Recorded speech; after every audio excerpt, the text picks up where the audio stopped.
You haven't seen her damn water bottle? It's like fucking 2 gallons. Hello, and welcome back to another episode of Spook Coast to Coast. Joy called me a fish. And I say a mermaid. Mermaid, yeah, sorry, my bad. If you say the word gay fish, you may get sued, okay? So just warning you right now. Like, we're not friends anymore. No, man. I drink a hell of a lot of water and it helps me to have a headache. Thank you guys for being on here. Thank you. We're a little tad bit behind. Everyone, I have joined the cult, the Stanley cult. So he's a stan now. I am a stan. I know Whitney. Hold on. Whitney, I know I was supposed to message you back. I will message you back. This week has been crazy with back to school. Yeah. And we just came back from a birthday party, so Chuck E. Cheese's, man, you guys. Chuck E. Cheese, pay me, please. Yeah, like we're struggling. You guys are popular. Lots of birthday parties.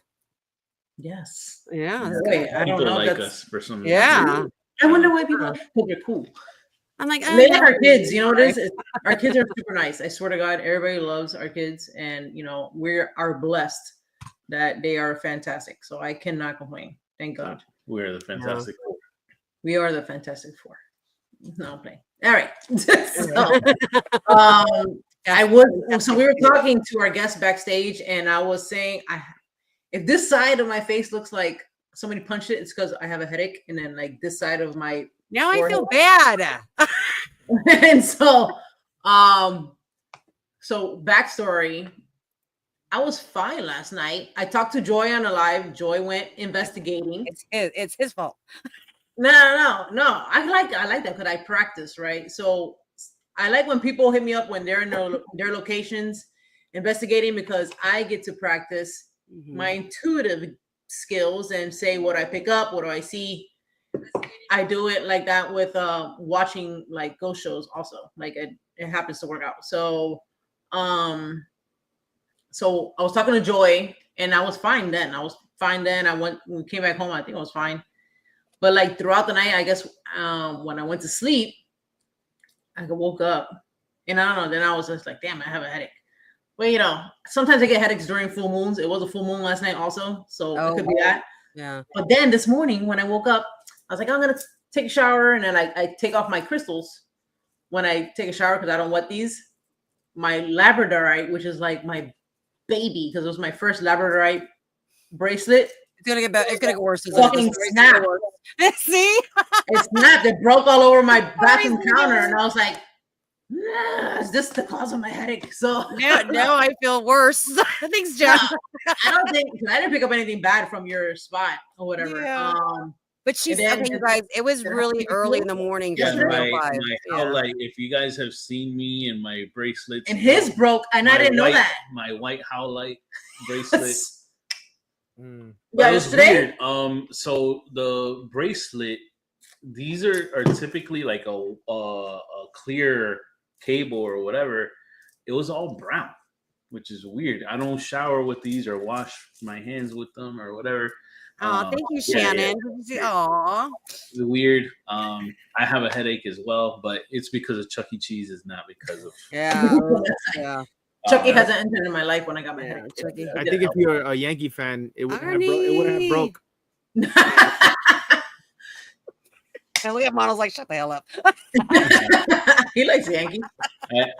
I have adopted the Yankees. When okay. my Marlins decided to sell everybody, I jumped with Stanton from the Marlins to the Yankees. So. Oh my God.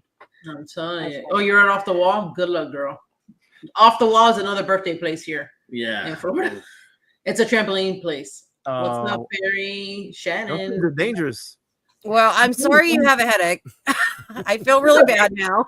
We're gonna manage right through, guys. We're here for y'all. So so our guest was saying that maybe it had something to do with his location. Could be, because we do have weird things that happens when we have like guests. We have like haunted places. Remember Sophie from the Convent Tattoo. Sophie, we love you. So every time I was trying to get post not her stuff, but the show info and stuff like that. Even setting up the show, Right. Yeah. something was always wrong. It was like, instead of, I don't know, I would write 3 o'clock and it'll literally post with another number, and I was like, I didn't write that. I remember you telling me that. You're like, you got to take it down. And I'm like, what happened to the story? It happened to me like 4 times, and I was like, I'm over this shit. I was like, tell your friends back there, your invisible friends, chill out. And she was like laughing because she was like, this always happens. And I was like, Oh my gosh. what the heck, dude? Yeah. I don't know. Thank you, Chris and How much Oren. do you guys want to bet Jen has a little protection behind the screen? Oh, She's sure. not playing. They're paying. Joey looking like a Thank swole. you. Yeah, Joey's looking Swole as usual. Yeah, his head. What's up, Cheaty McGreedy? Cheaty McGreedy. All right, Joy, do you want to introduce? Joy, we give you the pleasure of introducing our guest. I'll introduce if you want. Yeah, because I am not prepared. You're usually the one to do that. All right. I'm like, All right. it takes me a minute to think. Today we have a special guest, Brian Bateman. I wonder if you are related to Jason Bateman. Jason That's Bateman. One of the best actors out there right I love now. Jason Bateman. He's fine. He's a former comedy writer who discovered subtle synchronicities and things happening when he moved into his now home in 2020. What was that? Damn, I forgot. Oh, 2024, from Fort Worth, Texas. And the home also now has been inspired, and it's a book that's out now, written by Jennifer. I don't know how to say her middle name, but Brasington. Crowley. Yes. And the book is called Ghostwriter. So let's introduce Brian. Yay. Brian. Hey. Thank you for being here. How are you? This is exciting, man. This is Yeah, the first multi people I've had doing a podcast. So this is super cool. Yeah. So thank Already you for over the here. introduction. Thank you for joining us. Yes. Yeah. I'm excited for sure. Yay. Cool. Okay. Go ahead. Go ahead, Joy. Go ahead, Joy. Well, I'm excited to hear the stories. I want to hear all about it. Okay, so let me just start from, I'm going to tell the story from where it kind of makes sense from the background of where I was at to when we moved into the house, where I found out okay, I'm living in this house for a purpose. So in 2007, I was a stay-at-home dad.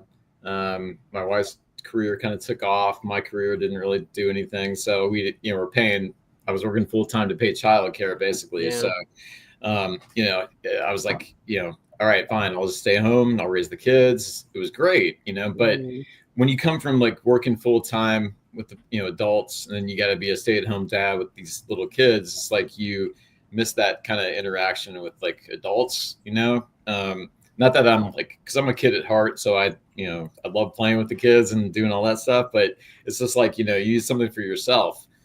So I'd always been creative. I was a former musician. I'm a drummer, and I always had something for that creativity and that outlet. So in the early 2000s, when I was a stay-at-home dad, I actually ended up getting a job writing comedy for a guy named 𝗟𝗏𝗘𝗀𝗃 in Cincinnati, Ohio, 700 WLW radio. So I was, doing the thing with the kids, but I was also, making some money on the side to contribute to the family that I felt good about. And I had a passion for it, man. I loved writing comedy. I was good at it. He bought a lot of my stuff. So I was making money. It was a perfect scenario. So in 2007, Gary retires.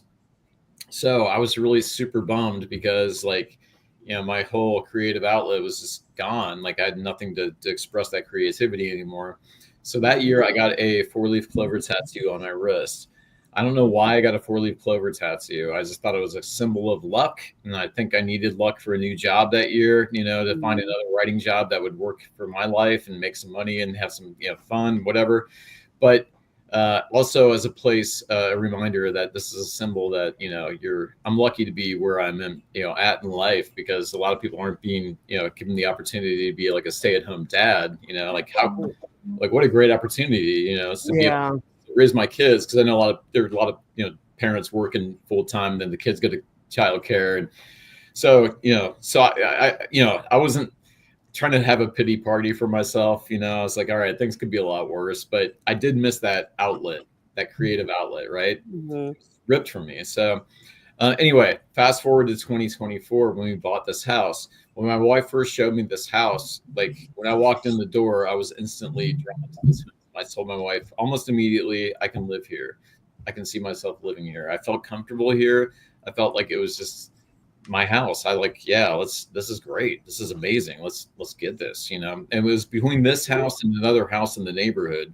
But I was like, no way we're going to get the other house. It's this house.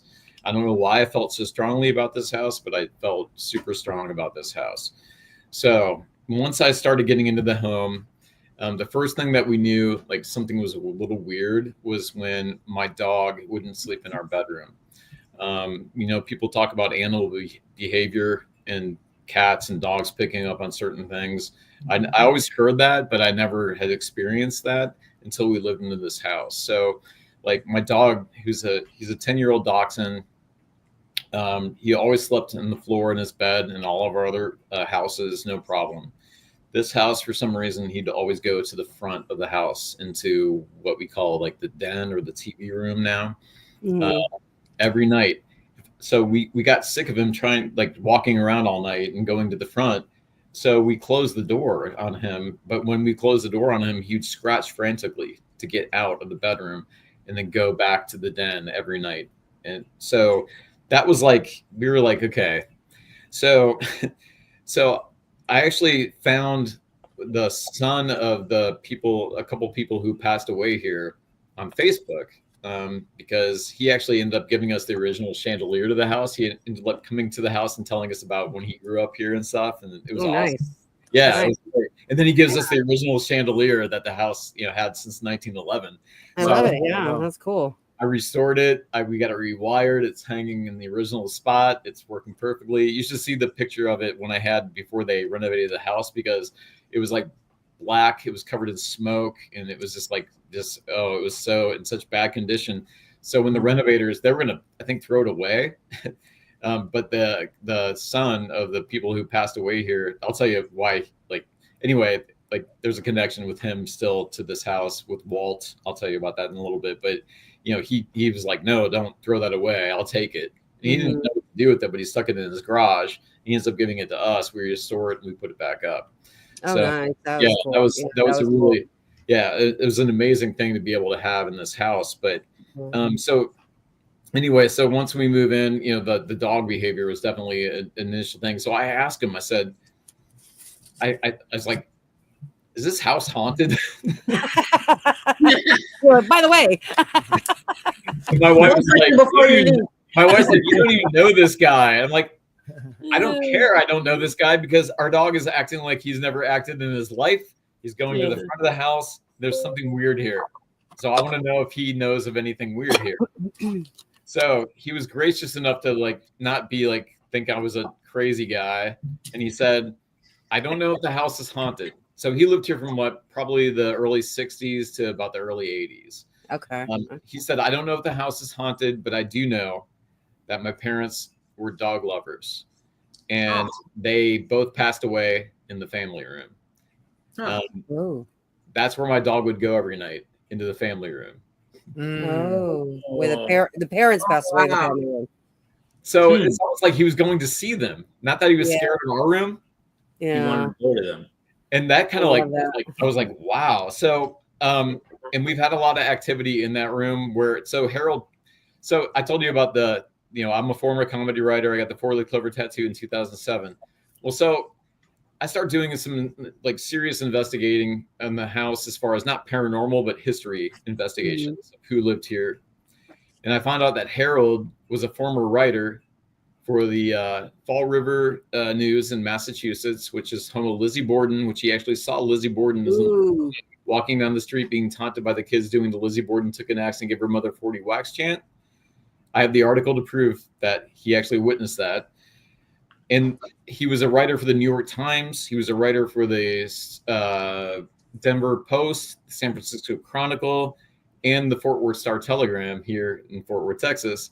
He wrote a column called It's Only Money with Harold Monroe. It was a daily column here for probably 20-something years. but Harold passed away in my family room on March 17th, 1977, which is St. Patrick's Day. Yeah. Wow.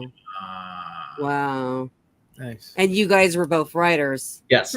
Yeah. So it's like you had that connection. So The I was drawn to this house. Yeah. Harold was a former. I felt like Harold brought me here to write this book and tell this story. Does Yeah. that sound crazy? Yeah, Yeah, no, that yeah. sounds cool. Like, No. it Yeah, sounds, that sounds very cool. Yeah. Listen, there's nothing that sounds crazy to us. We Okay. investigate them.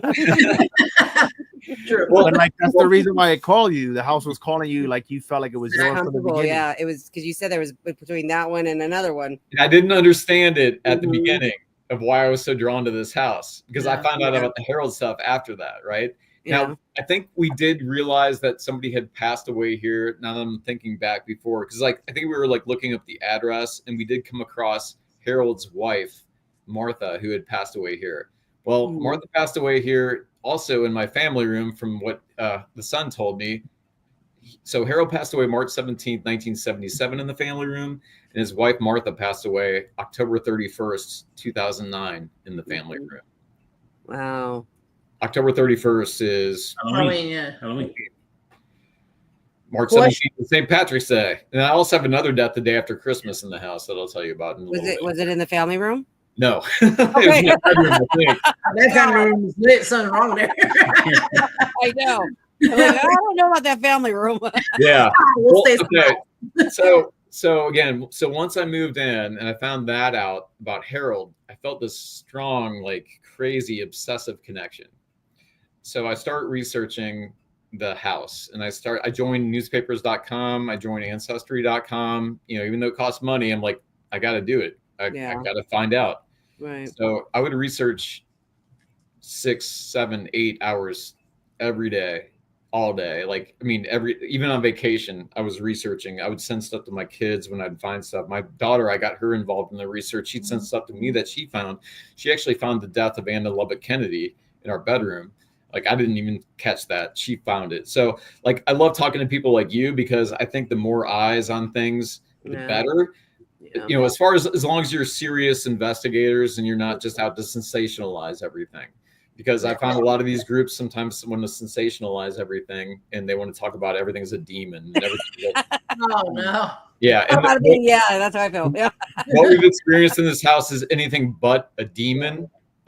So, you know, everything we've had, there have been some scary situations for sure, but, you know, oh, you're all still here? Are we still here? Yeah, no, we're good. Yeah. Mondo was saying something. Thumbs up to the Sometimes chat. I'll freeze up. Yeah. Well, and I'm running on an Ethernet connection right now in Walt's room where Walt passed away. So where I'm sitting right now is actually where Walt literally passed away in his bed. Because his bed used to be right here where I'm sitting. We have a piece of furniture here now with my computer, but I broadcast from Walt's room because the router's here, so I can put the Ethernet directly in with the cord to the Surface. So I'm running like almost a gig of internet speed, basically, is what I'm saying. And the Surface handles everything as far as program wise. So if y'all experience some weird stuff on your end or things that it might happen, I'm just telling you. So, but yeah, that's. I have a question for you before you start, because I've been writing stuff down since. Me you too. stopped. Yeah. Well, I have one question about the houses because this happened to us when we were house hunting. Yeah. So you were drawn to this house. Was there any house when you were? How many houses did you look at? Do you remember? Like, Just 2.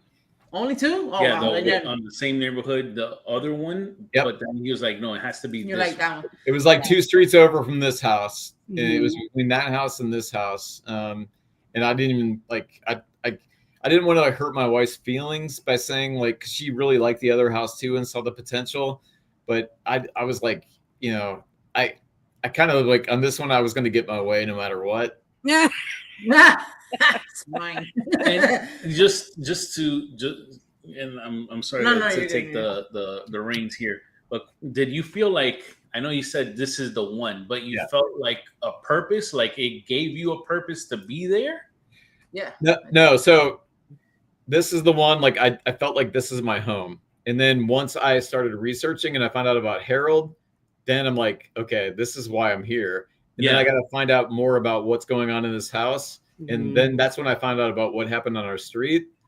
And yeah, so it's like, it's almost like, you know, Harold brought me here because like, and then we'll get into a little bit, again, I could talk to you for 5 hours. So I know it's an hour and a half, but you don't like, I've been completely obsessed with this whole thing. And I have all these different theories now and things that possibly make sense. So it's like, because Harold's name wasn't Harold originally, his original name was Prince Monroe Carlisle. Wow, that's He changed fancy. his name to Harold Monroe after abandoning his family out east. He sounds like a vampire.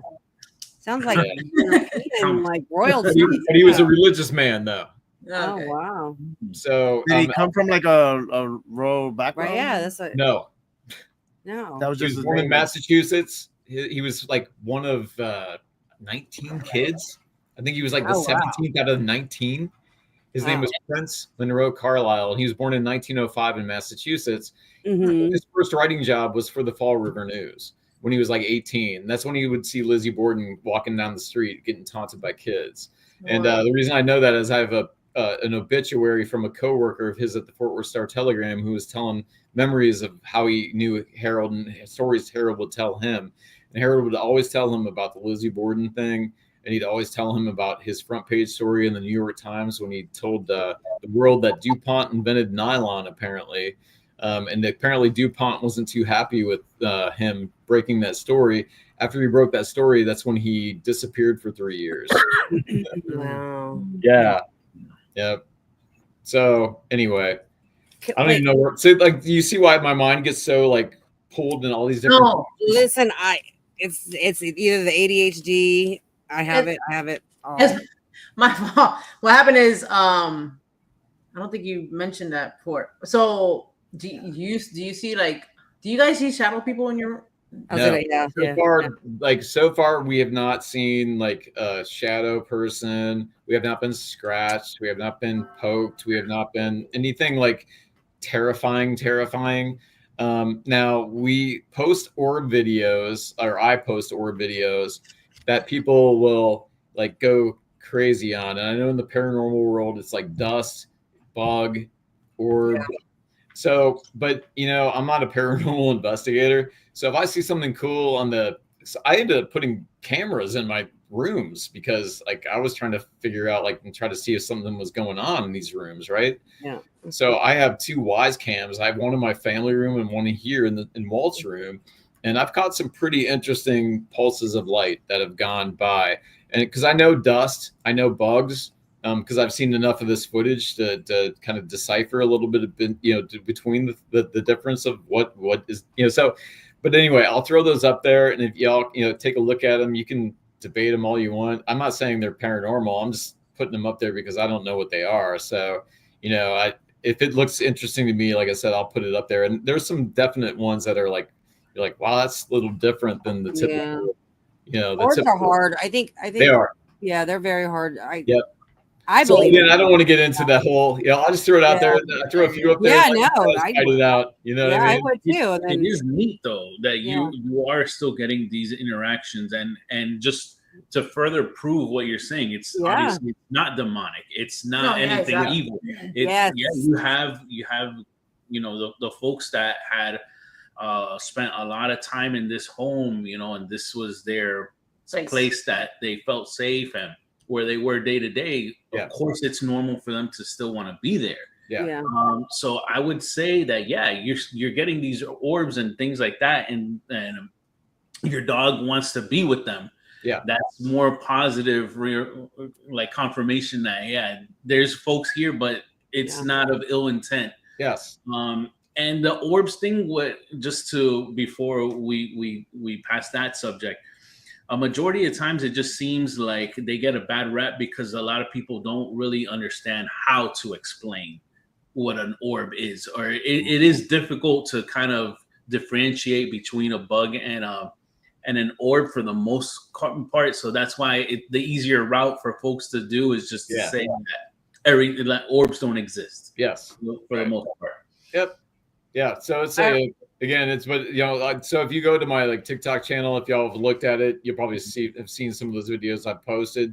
But again, what's interesting though, this house is, you know, I have the history that's behind a lot of this stuff too. You know, I've caught orbs in this room, and Walt passed away in this room in 2023. You know, Walt lived here from 1984 to 2023 and absolutely loved this house. He loved our neighbors. He loved the neighborhood. Like, so why would he want to leave here if he didn't have to? Like, Yeah. you know, so like, you know, those are the questions that I've never thought I would actually ask myself in my mind. But now I like try to figure out, I'm trying to figure out I feel like a detective, and I'm trying to solve a mystery that's never probably going to be able to be solved, you know? So what year was your house built in? I'm sorry. The house was built in 1911. Yeah. Oh, okay. Yeah. Wow. So let me, so anyway, so after we moved in, so let me start with I guess I'll start with the deaths that we found out about, and then I'll tell you about who the people that died, and then I'll tell you about the paranormal experiences my wife and I had. So doing the research, and then I'll tell you about the true crimes on the street after that, if we have time. Yeah. So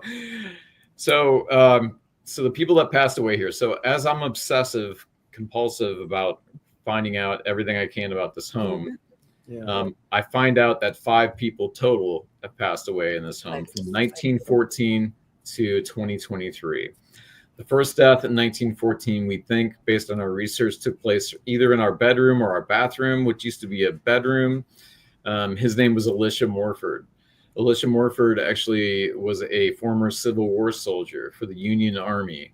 He actually fought for the Indiana 68th Infantry. He was in Company C. He was captured at the Battle of Mumfordsville. He actually fought at the Battle of 𝗟𝗂𝗃𝗃, which is the second bloodiest battle in the Civil War, and several other key battles during the Civil War. So we saw a lot of action. Alicia came down. Actually, he was the great uncle of a lady named Viola. Viola actually was married to a guy named, oh my goodness, William Evers. They probably lived in this room. I'm back here originally. They were probably the original occupants of this bedroom, because this used to be the main bedroom. We live in what used to be the guest bedroom now, because our bathroom is now off the guest bedroom. So Alicia, was down here with his great niece Viola, and she was here with her brother Harry and his wife, and then Viola had a daughter Mispa from a previous marriage from a guy named Charlie Brown. All from Indiana. These people are all from Indiana. So but anyway, so Viola actually had colon cancer when she lived here. I don't know if she had it before she came down, or she was diagnosed or had the problem when she actually moved to Fort Worth. But it was like they all moved from Indiana to start a new life here in Fort Worth. That's so weird. Because Harry and William got jobs at Frisco Yard, which is the railroad right across the street from me. I mean, when you hear the train whistle in my house, it's like, they used to actually, back in the day when the men would come home from out of town, they would blow the steam whistle of the train, and the women would take their horse and buggy from their house and go pick their husband up at the end of the street and then take him back on the horse and buggy. So it's like, there's some really cool. I have a question about the train. Do you feel like when the train passes, it ramps up the activity? So I'll tell you about Ray Roberts in a little bit, and there's some train history with Ray Roberts, who we think might be haunting our bathroom. He's a teenager. Oh my God, of all places. He's a teenager. He's a teenager who accidentally unalived himself on a boxcar in 1914, and his buddies ran to my house to call the ambulance. Oh my God. Yeah, I have the article. So that's why when I say all this stuff, and I sound confident in it because I've read all the articles about it. So I know you have backup evidence. Yeah. So if you wanted to see the articles, I could be like, yeah. boop, boop, boop, boop, boop, boop. Yeah, there you go. I like that. Yeah. So, but anyway, so Viola, so Viola is supposedly here too as a residual haunting in the kitchen, according to a medium. So that's another thing. It's like, and so Viola was from Anderson, Indiana. She's buried in Anderson, Indiana, and I used to go to Anderson, Indiana as a kid when I was in Cincinnati to visit my uncle and aunt and my cousins who lived in Anderson, Indiana. Wow. Yeah. I know you have so many stories. You're trying to. You want to say all of them at once. I can feel it. You can feel it, right? Yeah. It makes my head explode. What should I talk about now? But everything's leading back to Indiana. Yeah. Yeah. It makes my head explode. That's why. Yeah. I thought it was I thought it was the ADD, but no, this is all the stories you're trying to spit out. Yeah, it's like because I want to tell you everything because I know we only have a certain amount of time, and it's like you know, if I go into the weeds, you could be here for hours. So yeah, I love it though. I love it. I love it. Thank you. Like again, that's how obsessive compulsive I became about the research, which is like that was something that was driving me that was not from me really. You know what I mean? Like I just. I appreciate that you have like backup, like you have articles to back up. You know, and actually I post a lot of the articles on the TikTok page. So if you all see like a lot of the articles about the lady that unalived her 4-year-old down the street, and oh my gosh. I got all that stuff like all those articles, you know, that I show, and I'm not trying to exploit those, but I want to show that that's part of this whole story because there have been a lot of bad things that have happened on my street, not just my street, but my neighborhood. And I don't know why in this part of the world and this territory, why so many bad things have happened just in such a tight area. You know what I mean? That's one of my questions. Do you know anything about the land or like what it was before? It was Comanche territory. Okay. So Indian, right? Yes. Okay. Yeah. But Comanches actually, weren't they known? I mean, no disrespect or whatever, but weren't they known to be like really violent? They were one of the most violent tribes. Exactly. The tribes actually the other tribes feared the Comanche. Yeah, I know that. Yeah. Your second guest that the same exact thing happened. Wait was our first guest, a friend of mine from high school. Yeah, but Comanche's way. No, I understand that. But in reference to the area, one street, and a bunch of deaths have happened on one street. As a matter of fact, Well, here's the crazy thing, though. So I thought it was just my street, but as I'm doing the research, it's not just my street; it's the entire neighborhood. Yeah. Oh, wow. Unalives, violent, dark satanic worship history. Like, yeah, it's crazy. Like when I told my wife, I'm like, where did we move? Right. Yeah. You know, because like I love the home and I love the history, but like then I started finding out about the past of this place. I'm like, this is really dark. But it's not like that now. I don't want to make it sound like it's a scary, like, you know, people take pride in their homes and their historic homes here. We have everything from cottages to mansions in this neighborhood. So it's like, you know, it's just it's actually the largest historic district in the Southwest United States. So yeah, there's a lot of history here for sure. But yeah, so Alicia Morford was the Civil War guy that passed away. He was the first death in probably my bedroom in 1914. So the second death. And in the bedroom, I'm sorry. Let me tell you about what had happened in the bedroom. So, you know, I told you the house has been investigated twice by Rose and Joe Valenzuela. They're from Burleson, Texas, home of Kelly Clarkson. Hey. Oh, wow, okay. I live about 20 minutes where Kelly Clarkson grew up. Kids, yeah. Yeah. So if y'all are Kelly Clarkson fans, she's right down the road. Yeah. So, or she was, but yeah, so they were the ones that actually ended up coming to come out to my house, because when I had all this weird stuff happening, I was like, I wanted to reach out to somebody that, you know, there's no Ghostbusters number in real life. Yeah. Who are you right gonna now, call? you found it right here. I was kidding. Yeah, but so I don't know, like being just a guy, like on the outside, I don't know how to contact paranormal people. Yeah. So, and then a lot of paranormal people think like people that contact them are nuts and crazy. So I think I had a lot of people that would probably just go right past my story and not even listen to it because this guy's out of his mind. You know, who knows? But Rose, for some reason, responded, and like she's such an amazing person. Like her and her husband Joe, they've investigated all over the country, and she came out. But then she's like, "Can I bring my friend Georgia, who's a medium?" And I was like, "All right, so medium, like, okay, here we go." This is where all the, you know, fake stuff's going to start happening. You know, she's going to tell me all this stuff that's completely ridiculous. And I have a really closed mind with the medium stuff. So I'm like, yeah, they swore by her. And I trusted, I just had a good feeling about Rose and Joe. I don't know why. Like I felt they're good people, and they really are good people. It's like turned out to be the right instinct. You know, so when they came out, they actually, like, you know, we're doing like an interrogation in a way, like to interview me to make sure I wasn't insane. But originally it was Rose and the lady named Julie from a podcast called Haunted AF here in DFW area. I think I heard that. I think I've heard of it. Yeah. Speaking of Kelly Clarkson, Haunted AF was actually on the Kelly Clarkson show. No. Yeah. R.I.P. to the kid's father. That's what I meant to say. I caught myself. I'm like, that sounds horrible. Like, you know, something happened to the kids. Yeah, but Did you so guys hear about that there's like a Burleson connection between Rose and Julie that I never even realized because of the Kelly Clarkson thing. Because she was on the Clarkson show, and then so here's Rose from Burleson, and all of a sudden Julie wants to connect with Rose to come out to my house to like interrogate me. So they come out, and in the family room, like interestingly enough, they felt like an energy. My gosh, my mouth's getting so dry, y'all. Is it? I'm getting like a pain in my head. Can I get water? Yeah. My water's empty, and like this, I talk so much. Like, oh my gosh, I give me the No, All right, I'll be right back. Super relaxed here. No worries. It's all good. This, So I'm gonna commercial break is brought to you by Stanley. I'm gonna tell you what I was going to ask. Well, when I asked him about how many houses he looked up, because I kind of wanted to ask if he had felt any other vibe from another house. I have it written down here, so if you saw me writing down earlier, this is what I was writing down. Oh yeah, I asked about. I'm interested in the neighbors. When we're watching him, so like the light bulb. See the light bulb? That's your right? Well, to my left.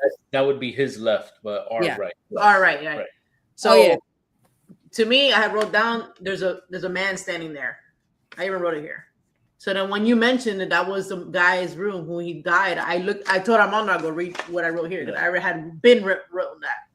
And I was going to ask you too. Are you feeling anything? I was going to ask you, but that's what I picked up. That there's a dude standing in that corner.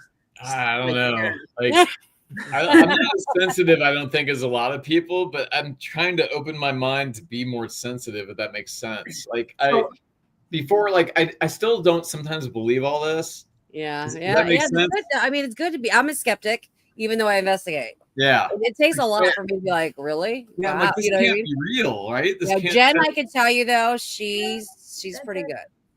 She's one of the few ones. I'm just practicing. I'll send her stuff and I'll know the history. Yeah, and she picks up on a lot of it. A lot of people in our chat too that we've had on the show. Yeah, I'm like you.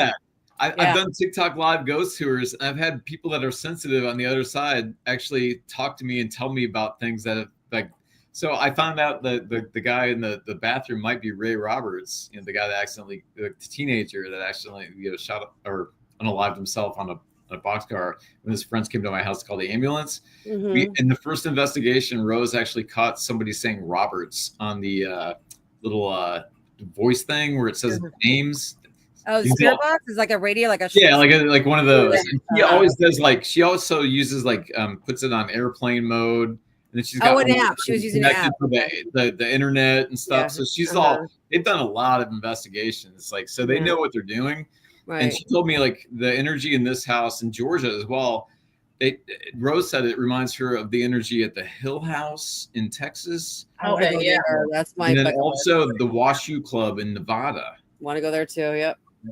Damn. So there's apparently so it's there's the energy. There's a lot of energy in this house, and it makes sense because there's been a lot of trauma associated around this area and this house too. Not just because the deaths have been natural that I found, although the medium says that somebody unalived themselves in this house, and she said she's a female, and but I haven't found anything. So I don't know. Doesn't mean you haven't yet. Maybe you'll find it later, But I don't think it's my house because really? I've done investigating that I've tried to.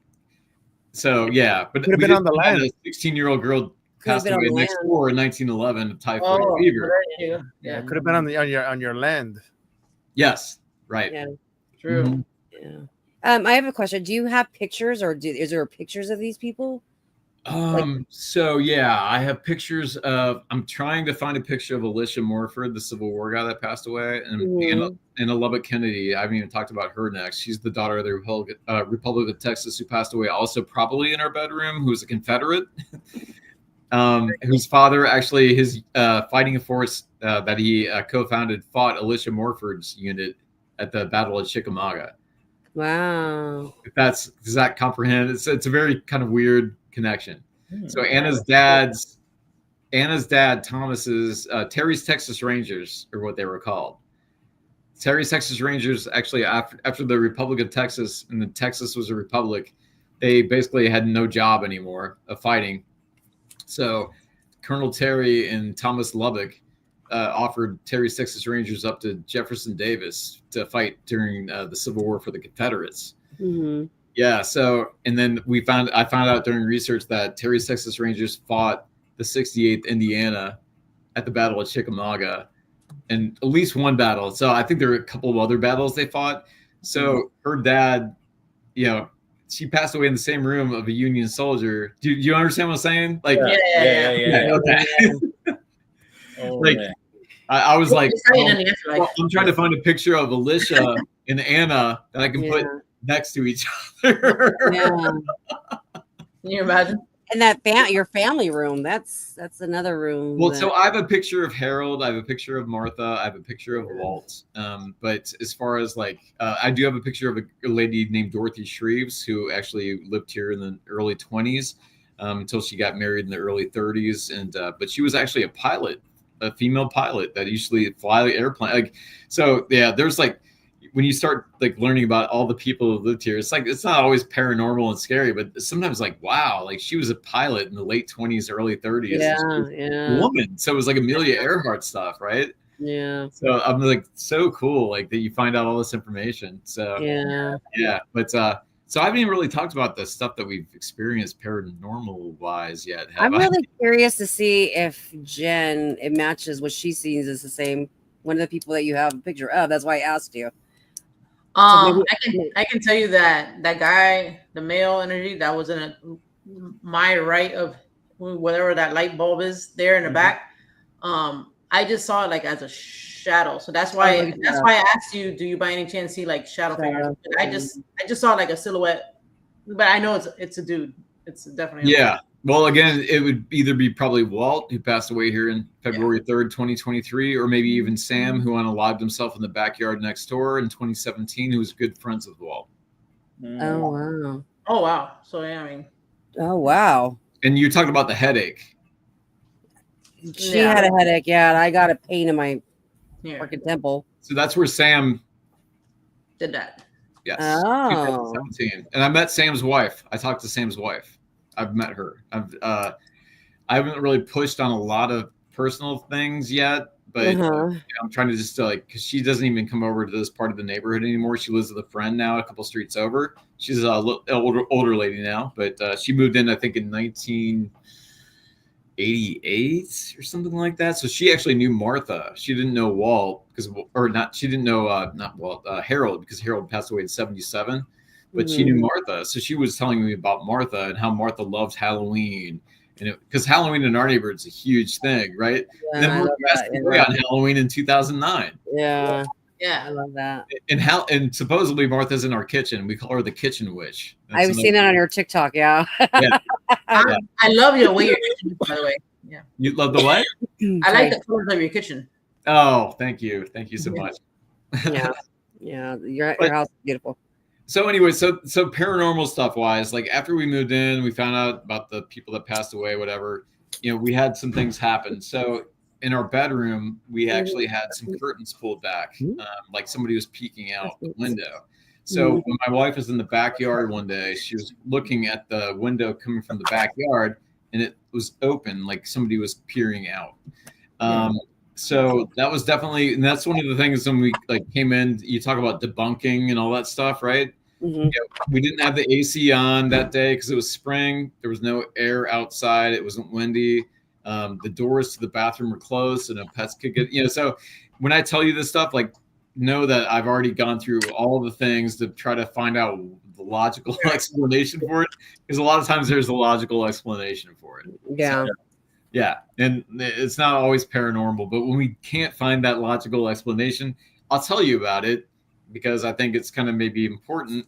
And when I talk about Ray Roberts, who is the kid that actually accidentally unalived himself in a boxcar, and I got the name Roberts on the first investigation in that room, and then I had somebody say that it's a teenage male that peers out the window back there. You know, you start thinking like, is this actually Ray Roberts? Because he actually lived up the street over from us. He didn't live in this house, but his buddies came to this house to call the ambulance the night that he accidentally unalived himself. Wow. Wow. So before this, might be a little change of subject, but before this, did you believe in any paranormal before you moved to the house? Oh, you did. Okay. But not to this degree. Yeah. Now you're living it. That makes sense. Now you're living it. I was open-minded to a point. Yeah. So when the medium told us that we have something called an elemental in our family room, Mm-hmm. that was during the first investigation, and I'm like, yeah, I was like, here we go. You know, I told my wife, I'm like, come on, there's no way. What's an elemental? That's not real. Do you know what it is? Well, now I do. Yeah. Yeah. And actually now we're trying to find out about does this happen to do something with the Native American history and the Comanche? Possibly. Because a lot of the Comanche actually used to call elementals, I think, little people, I believe, in their culture, which actually play little pranks and things. Believe it or not, December 25th, Christmas Day, Anna died December 26th, so I thought it was her. But the medium told us it was the elemental that did it, where my son's his plastic water bottle was turned upside down on its cap on Christmas Day. When we didn't look, we didn't know it was like he put it normally on a coaster, and when he was going to leave, it was upside down on its cap. And the medium had told us like she thought the elemental was responsible for that. So because it liked to play little pranks and stuff. And then I'm like, so like, I don't know, man. Like, I can't wrap my head around that stuff. So, but if people want to investigate that, that's cool. And I'm not going to say that's not real, but I have a hard time with that because I have a hard enough time with the stuff that we've experienced for real. Mm-hmm. So, have you and your wife thought about getting equipment and doing it yourself? No way. No? No. Not really? No. No, I have the cat balls. Like this is my paranormal expertise right here. This little thing right here. They never go off for us. They go off all the time in this house. Oh man, nice. Yeah, they don't. And I've actually had some responses that seem intelligent to the cat balls. I'll tell you a story about this room right here. Actually, that happened to my wife. Let's jump into that one right now. Since we're talking about it. So this is like several months back, and so when people like always go to investigate houses at night, you know, on the TV shows and everything's all dark and scary, most of the stuff in this house doesn't happen at night. It happens in the daytime. Yeah. To our knowledge, because we're awake, but we see things happen in the daytime. So I don't know if things happen at night that we don't know about. But anyway, most of the stuff is just in broad daylight. So it doesn't matter what time of day it is. So this day, it was like 10, 11 in the morning, and my wife is walking past this room, and she notices the ball going off. And so she calls me in. She's like, hey, this thing's going off. And I'm like, you know, all right. So I come in and look, and then it stops. Like, it stops going off, and just like, okay, it's done, whatever. So I go back to watch TV. She goes back to doing what she's doing. Excuse me. And so she's walking past the room a little bit later, and the ball's going off again. So she comes in, but this time she doesn't call me in. And then the TV shuts off. Is that the picture frame TV? Yeah. And you have to actually hold the power button down on the remote for this thing to go off. Because like if you just press the power button, it goes to TV mode to like put you into like the main. I don't know. It's like to literally power it off, you have to hold it down. And we keep it on all the time because we love the way it looks because it's just cool. It's gorgeous. You know? I love it. Like, it's like displaying artwork all day, you know, in the room. Yeah. So it's just why not display it? But yeah, so it doesn't like it. There's not like any like it's on right now. Like there's no mode like that. It stops after 30 minutes or whatever. It's just always on. So so she turns it back on, and then the ball starts going off again, and the remote or the TV shuts off again. It's like turn it off. I'm like, it's like I'm trying to turn it off. Like somebody was annoyed with her continuing to turn the TV back on. I was like, hello. And so then she freaks out. And she's like, she calls me, and it's like, hey, come in here. So I come into the room and I felt this weird energy instantly. Where they say the energy changes, like the hair on my arms was standing up, the neck hair, I'm like, man, it feels weird, like eerie. It's like it wasn't like when people say heavy. Maybe it's heavy. People describe it that way. I describe it more as like an electrical charge, but it felt like weird and just this ear. I can't even describe the eerie feeling. That it was just a different feeling that I've never really had before. But the TV, so the ball's going off, but the TV stayed on, and then all of a sudden that energy just dissipated, and the ball never went off again. The TV stayed on, and actually since then, He was like, I'm tired of playing this game with you. yeah. But that's only happened like once since we lived here. Like it's never happened again, right? That's crazy. So, but then we've had the TV turn on in our bedroom too a couple months ago when she was in the bedroom on its own. So it's like I think they like to mess with my wife and the TVs, and maybe it's Walt channel. Yeah, but I don't know. Any particular channel? Ghost Adventures? Do they switch it on Ghost Adventures? For what? For the TV, when your TV comes on. Is there no. Just tell them to put it on Spook Coast to Coast. It always says 305 paranormal on the screen when they turn it. Yeah. I was gonna. What Joey was asking, is it any particular channel or is it just like a random channel? Well, no. So we always keep it on the artwork. Okay. So when it turns back on, it's always back on the artwork. So it's like a picture, like a video. Off the artwork, you have to power the button. Like you have to hold the power button down for 2 seconds. Like literally hold it down. Because if you press the power button once, it goes to like TV mode where then you can start watching regular TV and all this stuff, right? Yeah. But so art mode. So it's like again, it makes it even weirder because you literally have to like hold it down to power it. It's almost it takes more power to power it off. You intentionally have to do it. Yeah. Exactly. Yeah. No, what about your other TV? I was gonna say, what about the picture? The picture that pops up, like what as far as the art, is it any particular art that normally pops up, or is it random? We always do random art, so like it's always the same art that pops up that was on there previously. I haven't noticed any changes in the artwork or anything like that, or all of a sudden something like popping up, like with the World War II footage or anything like that. There's a picture on there. It's like, whoa. Yeah. Now, if that sort of stuff like that happens, man, I may be out of here for real. What I was gonna say was, damn, I totally lost my train of thought. But that would be interesting. Maybe try to notice if it's the same picture when that does happen. Yeah. But when your wife called you in, it's like maybe it scared off whatever was messing with her, and then it never happened again until she was alone in the other room. Maybe because maybe like the men like messing with the women, and when the man comes in to protect the woman, he's like, I can't do it anymore. I'm out. I'm out of here. Walt was definitely these people were old school people. That's for sure. Yeah. Did you? I was gonna ask you. Did you find it? Because this happened to you, so I just and you're the only person I know that this has happened to. Did you find it weird that a previous person that lived there went to your house and be like, "Hey, I used to live here," and was that weird for you? Because I always wanted to do that, so I was just asking. I loved it. Yeah, that was cool. Okay. Because he was cool. Like so, he was kind of an eager participant. So it's like, and I just wanted to learn as much as I could about his mother and father from him.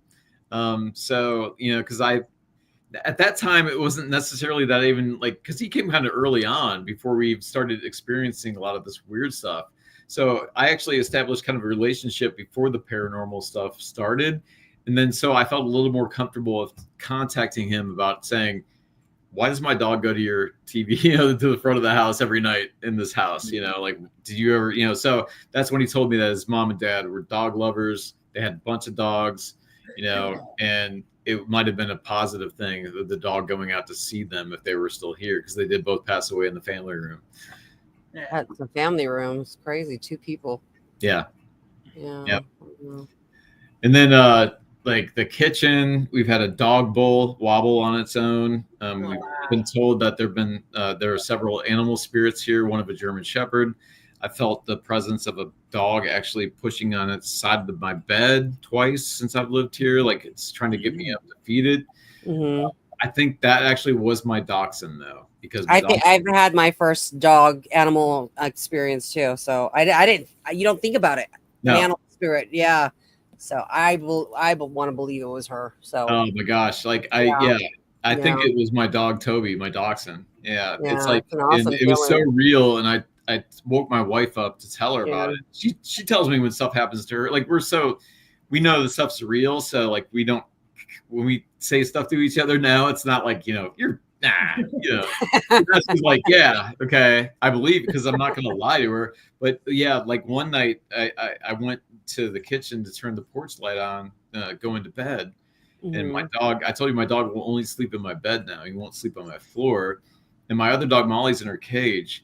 So I'm and this is after the medium had told us there were several animal spirits in the house, mind you. And especially one of a German Shepherd, she said, specifically, which I actually ended up finding out there was a troublesome German Shepherd that lived next door several years ago. I don't know if it's that one, but yeah. And I'm sure there are several probably German Shepherds that probably lived in this house over the years. There's a lot of military history in this house. Best dogs ever. And German Shepherds, like military people love German Shepherds. So, I think there's like been tons of German Shepherds in this house probably over the years. So I don't know exactly which one it may be. I agree, Jenny. Yeah, very true. Very true. I agree. Yeah. So, so I'm going to bed and I'm going in the kitchen. I'm turning on the porch light. I turn around to go to bed, walking towards the bedroom, and I hear nails like on the wood. When you hear a dog on the nails, there's no mistaking that sound. If you heard the dog's nails on even tile or whatever, it doesn't have to be wood, I guess, necessarily. So I thought my dog jumped off the bed or something and got behind me somehow mysteriously without me hearing him coming from the front, because your mind's like racing at the time. Like, wait. So I turned around because there's nothing there. There's nothing behind me. Yeah. So I went to my bedroom pretty quickly, trying to, I was thinking my dog was on the floor because he's a dachshund and I'm on a pretty high bed, so I'm thinking I don't know. I wasn't really thinking logically. He sound asleep on my bed. My other dog sound asleep in her cage. And that's when I got the will, that really freaked me out, big time. And I'll tell you that there have been 2 times in this house that really got to me. That was one of them. And then the whisper of someone saying hi got to me too. That's so I've had 2 experiences where you're really oh my God, this is kind of creepy. Yeah. The rest are they're creepy, but they haven't really creeped me out. With you. Yeah, they haven't done anything to scare you. Yeah. Well, I mean, it depends because your experiences could spare, somebody else could be freaked out, but maybe you're just, I don't know, maybe you're just comfortable. I don't know. It's I hate to say you get used to it, but you yeah, maybe that's better. Yeah. But since it's not negative here though, it's I think we've it's almost like we feel like we coexist. Yes, that's a good one. Thank you. Yes. And I know every ghost story that you hear is always demons and this and this and this. I'm telling you, we have not experienced anything like that in this house at all. So even though the bad stuff that's happened around this house, we have not yet experienced anything negative in this home, but we've definitely experienced a lot of crazy stuff for sure. So the high, when I heard the whisper of the high, I'll tell you this story. Yeah. This is only a couple months ago, and I actually recorded this for Instagram and TikTok and all that when my dog wouldn't come back into the room because I was like, this is really weird. When the dogs and the cats act weird, I roll the camera typically because usually a cat ball's going off or something's happening, right? So so she was at the end of the couch, and I'm in the corner of the couch, and it's dead silent. I'm on my phone, working. She's just down there chilling, and all of a sudden she barks. She's like, whoo! And she jumps down off the couch and goes out to the family room from the little TV. Have you all seen the house? Have you seen the little TV area where the Victrola record player is? No. I haven't. Yeah. Yeah, it's because I do the tours of the house and I show the spots. So y'all have to join a tour live.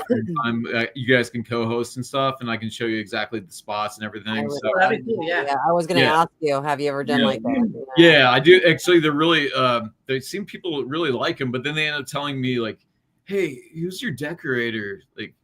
you know, Oh, they somebody, changed this. Your house is nice. I'm not gonna No, lie. it's I was like, mad because I'm talking I about was ghosts. freaking And they're out. like, I was what like, color do wow. you what color did you use on the wall? Yeah.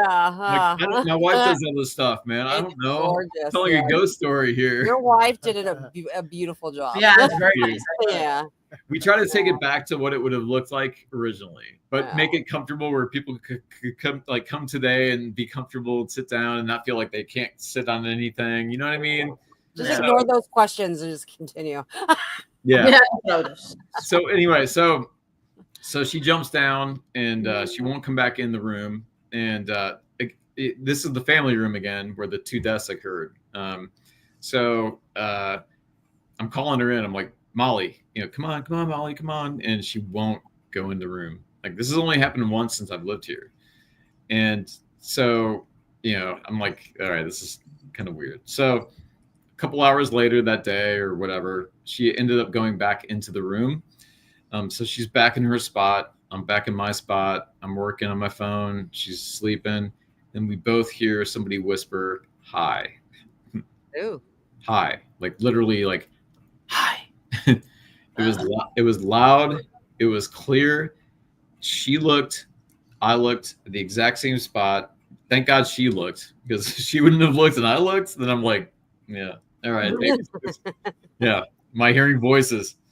But yeah, and she looked at the same spot that she had barked at earlier in that day. So I don't know. Like, I don't want to ask, you know, the son of Harold, you know, hey, can you tell me exactly where your dad died? You know? Yeah, right. Yeah. But I have a feeling I know away. where at least somebody. I have Yeah. a feeling I know where one of the people passed away in the family room, and I think it's right there in that spot. Wow. Yeah. Do you have cameras rolling Yes. all the time? Yeah. Did you So catch it? not in the day. I need to have the confidence to do it during the day, but I go around during the day and I sing to my cats and my dogs, and I'm like, Aw. somebody hacks me, they're gonna be like, you know, I'll be like, hey, you know. So I got it on camera.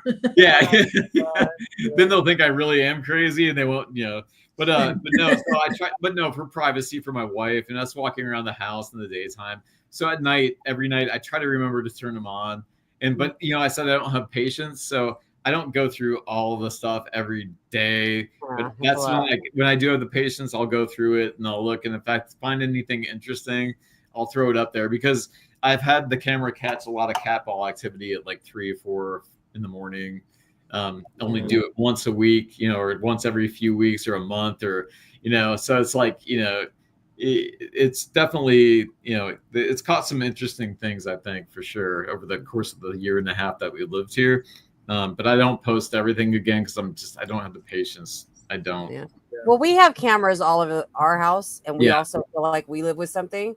So if something happens, that's the only time we'll review them, because otherwise I don't have time to sit there and review the whole freaking day. But like if something happens significant, I'll look at that specific part. Yeah.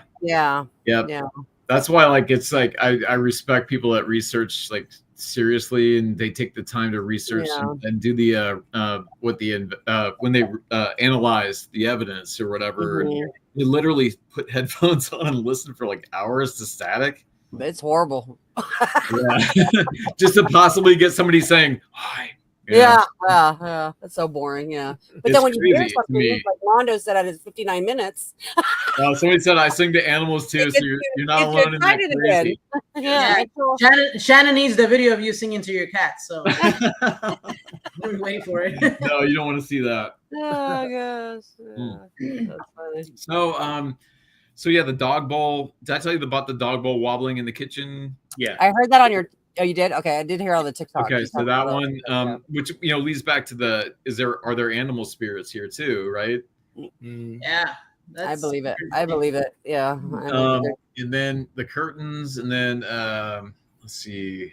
I know we have some time constraints here, so I'm trying to get to the most interesting parts of what we experienced. Let's see, the coincidence with Harold Monroe, you all know, of course. The deaths, Anna Kennedy and 𝗿𝗶𝗽𝗀𝗃 and Alicia. Going into Walt Julian, we talked about Walt as well. The guy in the backyard. Did we touch the guy in the backyard, Sam? We talked about him as well. Okay. So let me maybe get to and I'm sure there's some things that we've experienced I forgot to tell you about, but let me get to the. I'll go into the true crime stuff so I can kind of get into how this came about.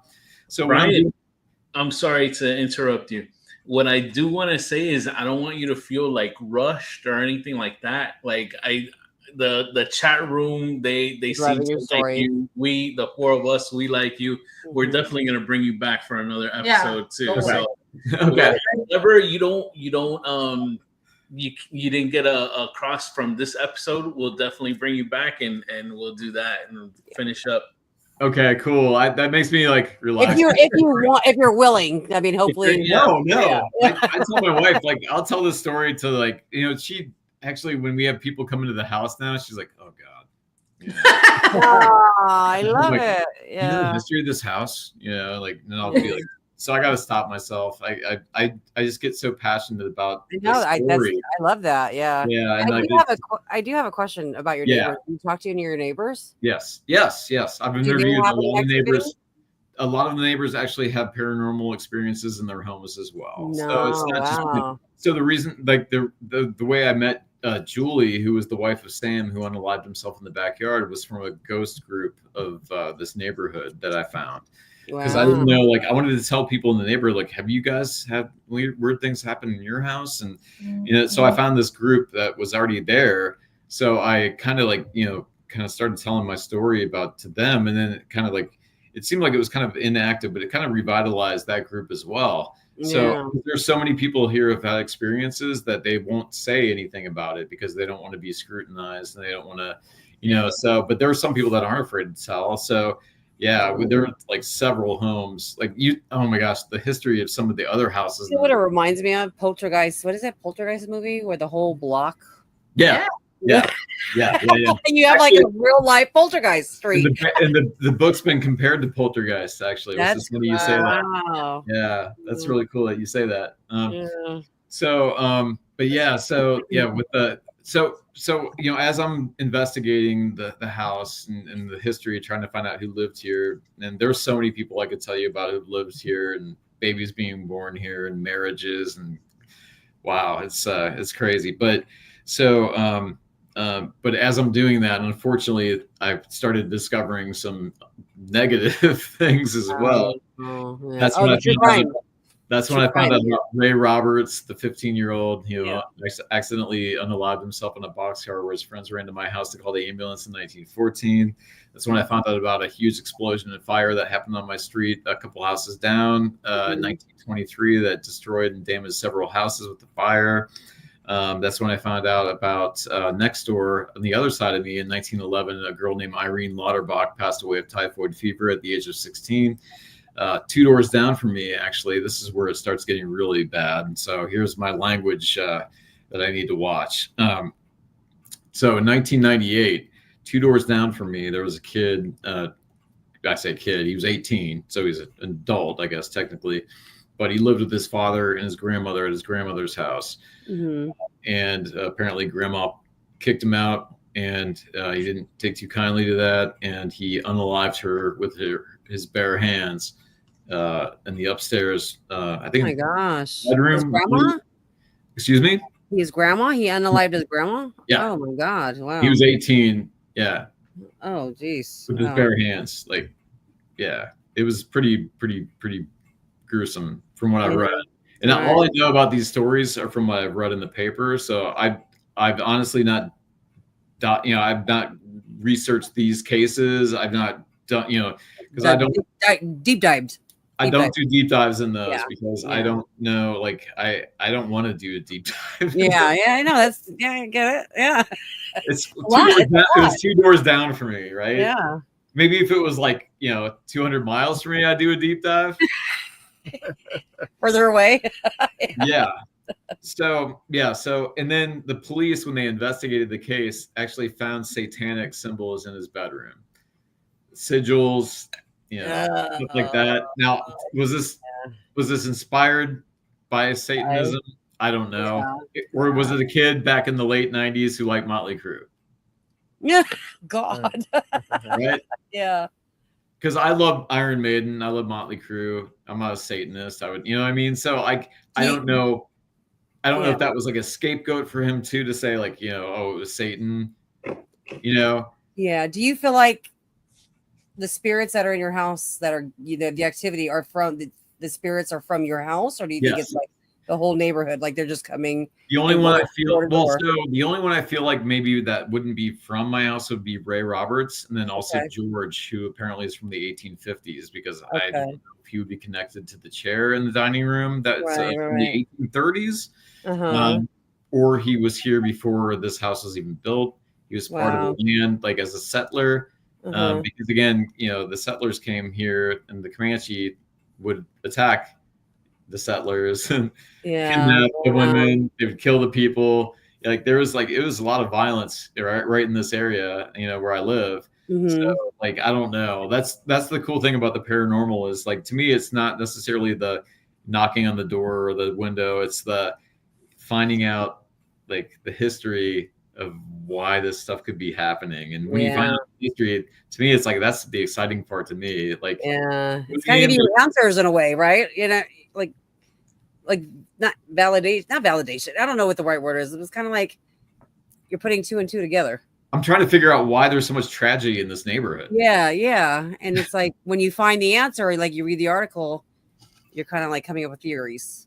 You know, Maybe it has something to do with like, because you know they said there was an elemental in this house. I'm told by one medium the elemental's here to protect me from all the bad stuff that's outside. Oh, shit. Yeah. Later than ever. But I was also told the elemental may be a little creepy thing that I might want to get out. So I don't know. I'm just being, I just tell y'all what these people tell me, but I believe that they actually have some ability in a way because of what they've, I don't know. I feel like when they say things like, if it makes sense to me, then I'm like, okay, there's might be some validity, you know, as far as like Ray Roberts and, you know, the lady sensing a teenager back there. Like that was from TikTok Live. Right. Of somebody from Louisiana Spirits. I don't know if you heard of Louisiana Spirits, but when I was doing a live TikTok ghost tour, like they had somebody that was sensitive in that group who was telling me about, she'd sensed that, yeah, we were told it was a male by the previous medium, but she said he's a teenage male.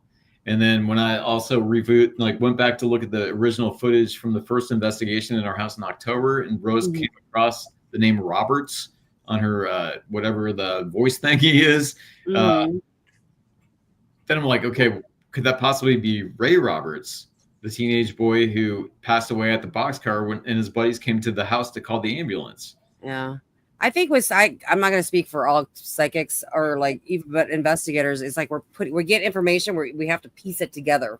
Yeah, you know, so you're not going to get like the full answer unless it's documented somewhere. No, I found answers several months later. Yeah, that would happen too. Like months earlier. You know what I'm talking about? Yeah. Like, and so when I like come across things that like all of a sudden answer the like when I'm like, oh, she said that 8 months ago. Now all of a sudden I'm connecting it now. Yes, and sometimes that happens a lot. It happens a lot. It does, and it's happened a lot in this house. Yeah, in just the year and a half I've lived here, so it's just like, man, that's pretty cool though. That's really cool. It is, it's very interesting really cool. For sure. But and then so then after we found out about that one, in 1999, a few houses down from that house, 2 doors down from me across the street, there was a couple in their upper 60s who were unalived, also in a very violent bludgeoning hands kind of situation. Yeah. That crime is still unsolved, and that happened in 1999. In the year 2020, I found out a block down from here. I don't like to walk past this house to this day. My wife and I try to avoid walking past this house now. But a 4-year-old was unalived by her mother because her mother said that she was hearing voices telling her that if she didn't do it, something worse was going to happen to her daughter. Was that a big story? I think I might have heard. It was a really big story here in Fort Worth. And because she suffered from mental illness, of course, right? And it was one of the situations where this poor girl should have been taken out of the home, but, you know, slipped through the cracks. And it's just like, man, when you walk down past that, they used to leave memorials out for this girl up. Even when we moved in 2024, there used to be stuffed animals and things people would still leave, but they finally stopped that. But in the house, yeah, it's a duplex now. It used to be one house, but then they turned it into a duplex. And yeah, but when I walk by that house, like literally the hair on your arms goes up, and the goosebump. It doesn't affect my wife like it does me, which I find kind of interesting. It doesn't happen to her, but to me, I'm like, like I can't. It's so awful. Yeah, it's not funny, but No. Yeah. Yeah, but it's like it gives you it makes you feel some type of way. Yeah. It's awful. It's horrible. It is, yeah. It's like, it's just like to think about this poor girl and like her family now, like that's still part of her grandfather and her grandmother, and like I feel so horribly for her family and what they must have gone through after this. And I can't imagine. But again, as far as what we were experiencing here in the home, I don't think it has anything to do with that. But that's again, it's neighborhood. It's the neighborhood. Yeah. There are things behind me on the street behind me I found out about that I could tell you about that would take another. You live in a poltergeist community. You just need to build a little fort. That's what was cool. Like we got into like your home for the most part in this episode. I think in the next one we branch out a little bit. Like we can get more of the story of your home, but then we can branch out throughout the neighborhood. Yeah, because I even told you the whole full story of Harold Monroe. His name used to be Prince Carlisle. Like I haven't told you the fancy guy. This is the book. This is the historical fiction book that came out of all of this. Anyway, Harold got me. The cover. Excuse me. The cover. I know the cover is from your house. I said I love the cover. These are the doors that go into our bathroom. Yeah, that's a real. I love that. And it reminds me of your house. That's actually a sick cover. Yeah, Thank you. My son designed it. He's an artist. Yeah, nice. Very cool. Oh, that's awesome. Yep. Yeah, gives me insidious vibes. Yeah, it's definitely kind of an insidious. Like Amityville, we took inspiration from kind of like Amityville Horror. If you saw the original Amityville Horror cover back when they put them out, it had like red through the windows and stuff. Yeah, so I thought that'd be kind of cool. But yeah, this is like, so this book is historical fiction. So we took like the real stuff that I've experienced here and then on the street, and then we just basically the author fictionalized it to make it like The Conjuring and make it like Thank you, Judy. And like really scary stuff. It's a very dark book, but so that's like, so now I'm back. The whole thing, which is crazy about this story, is again me being drawn to this house and then finding that connection with Harold. It's almost like Harold basically now is working through me to put this book together for some reason. And like, so, and now I feel compelled to talk about the story behind the book, not as much of the book, the story behind the book that I want to tell. Yeah. So maybe it could be. You had a purpose, or maybe you're finishing what Harold couldn't finish when he was alive. So I found out Harold was actually researching the history of this house. See, he got back to 1920 with a guy named John Thomas Howell who owned the house in 1920. I got back to the beginning. So he didn't even know about the Civil War guy, the soldier, and he didn't know about the daughter of the Republic of Texas. I think he would have loved to have known that. I believe in coincidences. A lot of people don't, but I do. That is so neat. Yeah. Literally, the synchronicities in this episode has been nuts. Yeah. Again, I'm forgetting stuff too. There's a lot more like I'm forgetting. I know there's more city connections I found. Oh my gosh. Who lived in the house the longest? So that would have been Martha, the kitchen witch. Okay. The kitchen witch. Well, did she cook you guys breakfast? No, she doesn't like us in the kitchen.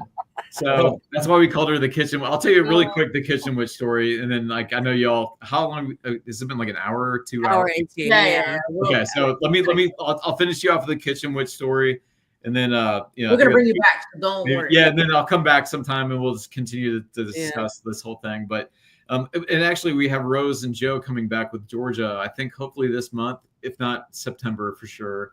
So we're gonna, and I'm also working with like a couple other groups, paranormal groups that hopefully we'll be able to investigate. So we're trying to work all that kind of stuff out because I think the more eyes on everything, the better. Because I need help to you know, I can't. It's hard to do it all on your own because like Yeah. the more you have, like the more eyes on it, it's like I think it's like the more answers you can get. You know, so Yeah. it's awesome to collaborate with people like y'all because I think you can offer me insight too. To No, it's awesome for us to collaborate with people like you. So thank Oh. you. Okay, well, cool.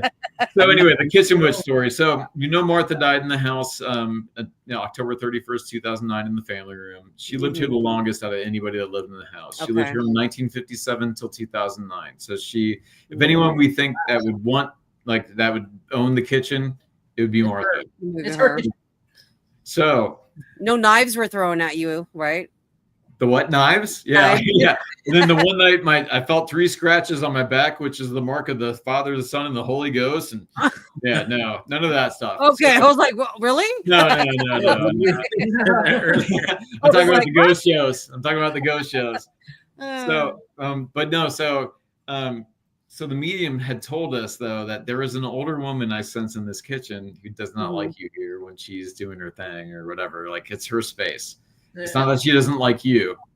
She just does not like you back here. All the time, like all day long. I don't know. I see. Like I want to talk to the medium now. I want to like interrogate the medium now that I believe her because like I kept the distance from her, but now I'm like I want to like just drill her. Like I want to ask her all these questions now. Yeah. So like I'm so looking forward to her and she doesn't charge money. Like so I love she had that, a near-death experience.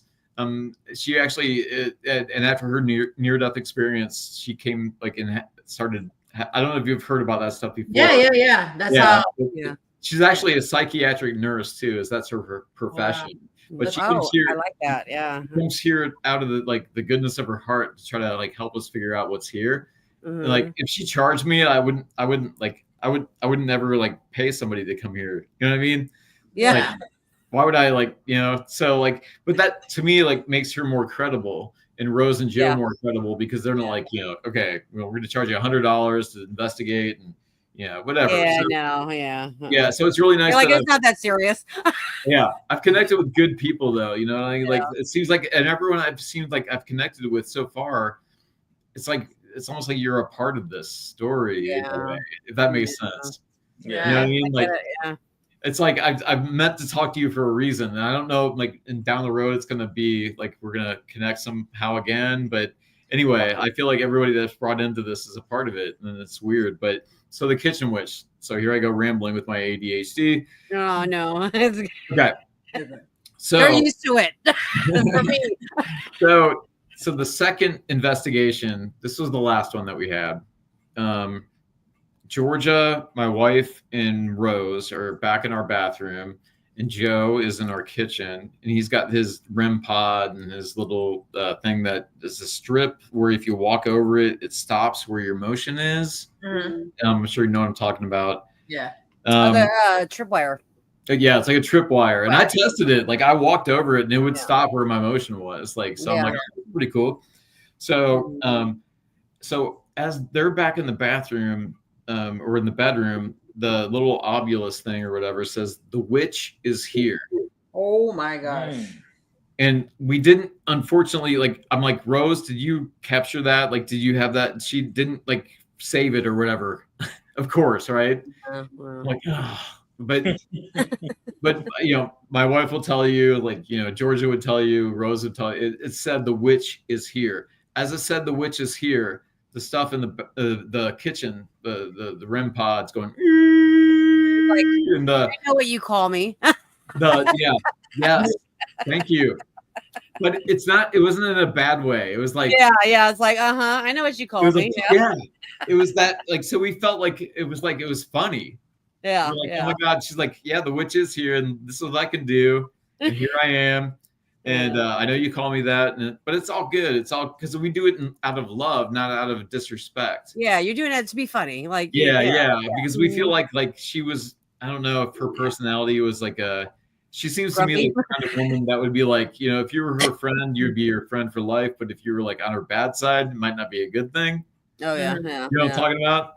Yeah. But I think we're on her good side. I believe, because I haven't been scratched or poked or stripped or And no knives been thrown. Do you get any phantom smells, like food smells by any chance? Oh yeah.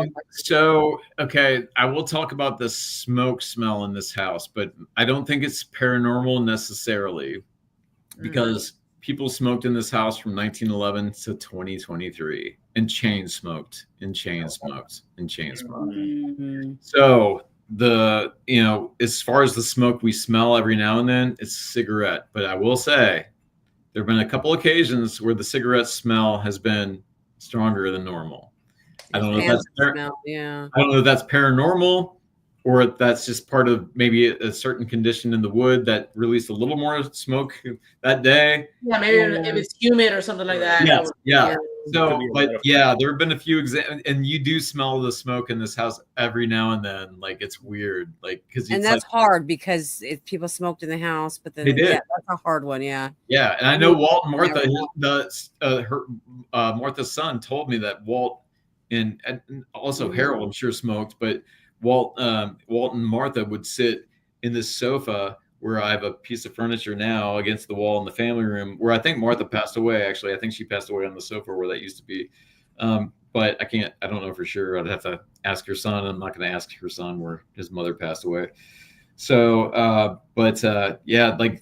they would literally sit, Walt and Martha would chain smoke all day long on the sofa. And then Walt, after Martha passed away, I found out from my neighbor, would chain smoke in my kitchen, like at a table in the kitchen, literally. If Walt had coffee and cigarettes, he was good, man. That's all he needed. So I don't know if did you change any drywall and paints and all that stuff? Yeah. So I don't know if it would be you'd smell that just cigarette smoke for. I don't know. I'm a smoker. Like I said, my dad was a smoker. It comes out stronger every now and then. Yeah, that's what I'm thinking might be paranormal. Because I do know the difference between when I smell like somebody's sitting next to you. Yeah. And but I don't know for a fact. I don't. We don't. At the end of the day, we're not going to know. Nobody. Yeah. None of us. I can't say. We're all playing. We're just speculating and hoping and theorizing. But yeah. But I think I probably have missed 1,000 things I haven't told you. But I think I kind of covered. There's just so much. I think you're just trying to.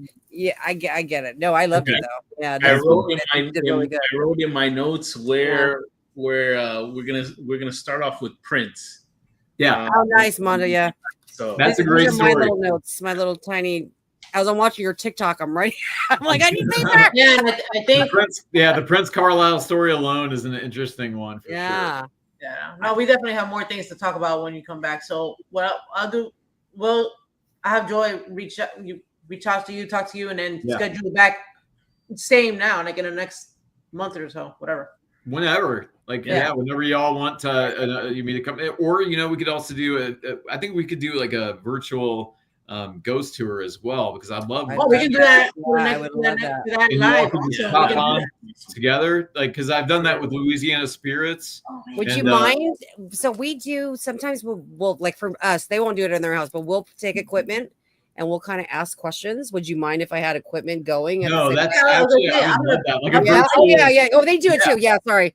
Yeah, they have their Ovilus, but they're more protected than I tell you, there's a weird connection when I do these TikTok lives for people. Things happen. People hear stuff. Like people see stuff. You saw a shadow tonight. Yeah, like she'll have one device going. I'll have some stuff going. Yeah. I think that would be absolutely interesting. Let's do it. Let's do that. Yeah. I really don't mind. Yeah. I like it. I love it. Yeah, I'm excited. Yeah. It's like a virtual ghost hunt. Yeah, very cool. Well, all right. Well, thank you so much, guys, for the time tonight. Again, if you want to support the mission, I actually have 6 books planned now in my mind, but there's only one physically that exists. So Jen, actually the author who wrote this story, hates the paranormal and is scared to death of this stuff. And that's another story I'll tell you about the next time as well. I had to convince her to write this book, and not only did she go off the deep end, she went way farther than I would have gone. So that's another interesting story too. She went way deep into the satanic stuff, and actually I didn't want her to go deep into the satanic stuff. But then after actually, no, during the writing of the book, that's when I found out from a neighbor that there was a dark satanic history in this neighborhood. Is it a fictional? Is it a fictional or is it It's non- historical fiction, so Okay. but based on true stories of everything I've told you here tonight. So like if you read the book, you'll see a dog 𝗿𝗏𝗊𝗃 in the book. If you I mean like little stuff you'll get. yeah. real You life get stuff, to know the yeah. story, you'll be like, oh, this is from that, and this is from that. And we really wanted to create something special and unique and different with this book and this project that's never been done before. And I don't think this has ever been done before in the horror genre, as far as incorporating reality with the fiction, all on the same street. It's like Nightmare on Elm Street, kind of in a way, with the 3 true crimes that happen here that are incorporated in the book. And then my next book, I'm going to take 3 real crimes that happened behind me that I already know about and incorporate it in that story. So it's like I already like have this formula in my mind for this franchise and this movie and this. It's crazy. Like That's awesome. Yeah, I have delusions. And if you do make a movie, we know you. Well, no, so the thing is, to write a movie script, it costs anywhere from $4,000 to $20,000 that people won't Holy good gosh. Yeah, so I'm like, nah, it ain't That's happening. just for the So scripts? yeah, and that's not even a guarantee that it's going to go to production. Like Netflix or whatever, yeah. No, that's just not. That's just they write the script. Then you have to shop it from there. Yeah, it's like so. I've learned all about this business, and it's insane. Like, yeah, so I need to find ways around the business to make this. Really? I mean? Yeah. But it would be a great movie, and if you read the book, it reads like a movie. She actually wrote it like a movie, and the book's about a guy named Ryan O'Connor, who's a former comedy writer from Cincinnati, Ohio, who moves to Fort Worth, Texas, and ends up finding out his home's haunted and 5 people died there, and a former writer that he finds out died there, so he feels this connect. So it's basically my story that I just told you, but we just fictionalize it. Is it audio? Is it an audiobook too? We're working on the audio as we speak. I'm not a reader, so audio I can do. The audio. And so for the audio, my son is actually going to work on this with me, and he's going to do some sound design with sound from actually like sound effects. Ooh, yes. like no, like from but some from the real investigations. We're going to put the sounds of the REM pod going off and stuff, and we're going to incorporate the reality of the real stuff into the audiobook as well. Yeah, so that would be really creative cool. things too. It's like that would be really cool to hear. Yeah. So again, like this whole thing's got my creative mojo back into gear, and I now have a direction in my life because I was a stay-at-home dad with no direction after my kids grew up. Because I'm like, what do I do now? You were meant to job anywhere. I believe you're meant to be there. Yeah. Yeah, I think I was meant to be here, and now I'm like, here we go. Yeah. Walter. So it's crazy. Yeah. Walter. Maybe were you alive when Walter passed? Oh, you mean Harold? Probably. Oh, Harold. Sorry. Yeah.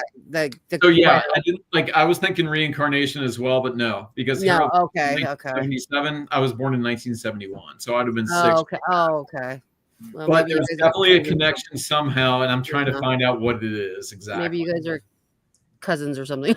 Or maybe he just wanted to help a guy that find a direction in life, because the Prince Carlisle story, when he abandoned his family, there might be some unfinished business stories that we're going to tell in the future. True. And he knew you were going to be the one to do it or to finish the story. Yeah. Exactly. Really quick, I wanted to ask: are you planning to open up your house for investigations in the future, like Airbnb? No, I've been warned. I've been warned by people not to necessarily open it up to anybody. Not anybody. Absolutely, I agree. Yes. So I am being very cautious about who I may let in. But I am open to. I definitely want more people in here because I want other perspectives. Yeah. I'm not just always the same people over and over again. Yeah, you don't. Yeah, never open your door. You won't. But I have to be careful. So I don't know. Like that's an issue my wife and I are struggling with internally because a lot of people want to investigate here. Yeah. So I don't know. So maybe y'all can guide me with that as well. So I would maybe just I don't know. I would interview them, see if they have a channel, watch a couple of videos. Yeah. See what they are. Yeah. I don't want all of a sudden somebody coming out of this house and Instagram or all of a sudden the demon house from Fort Worth.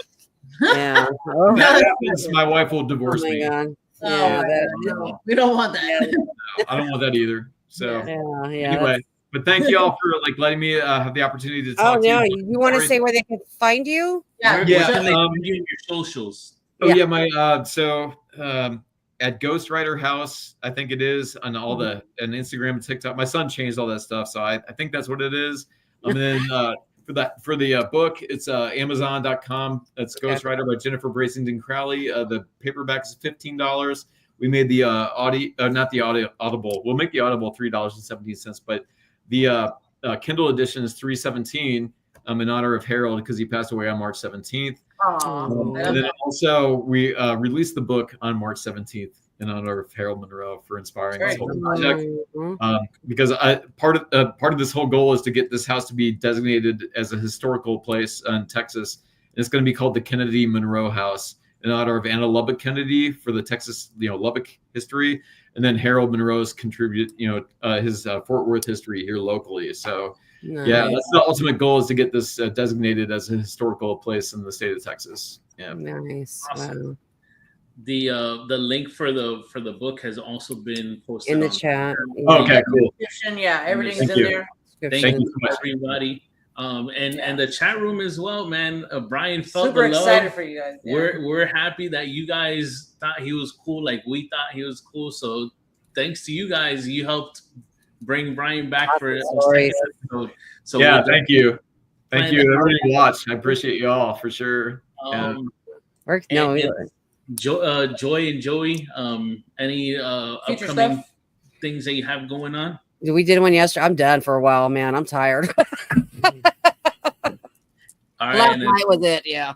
as You? far What about as you guys? us, at the end of the month, folks, you can see us like we have been saying. You can see Jen and Mondo 305 Paranormal With War Party. at 𝗵𝗂𝗃𝗀 in okay, Savannah, Georgia. So you guys can Savannah. check us out. Yeah. We will be there at the end of this month. And the only new thing as well, Mr. 305 Paranormal, this guy right here, has officially joined TikTok. Oh, I was going to say, are you guys doing that? want to add me? You Lord can go help me. right on ahead. You cannot be the first. The first is my best friend in the whole wide world. But Oh, you can be the next. that's so cute. So I will follow you. I will definitely follow you for sure. If you want to add Mr. 305 Paranormal, Yeah. cool. It's alive and well ready to go. Not my follow, Mondo. Well, thanks again, y'all. I gotta bail here. Yeah. Now. My wife's she's like, it's time for bed. Come on, let's go. No worries. I gotta go. But All right, thank well, you thank for you so having much me for again, being and I will on. definitely Yeah. talk to you soon. All right. We're gonna wrap Bye. up. All right. Bye. Please remember, if you want to get spooked, hit the notification bell. Please hit that like button, and feel free to comment on this episode. Tell your friends, tell your family, come watch Spook Close Ghost. We'll see you guys next Sunday. All right. Bye, everybody. Bye.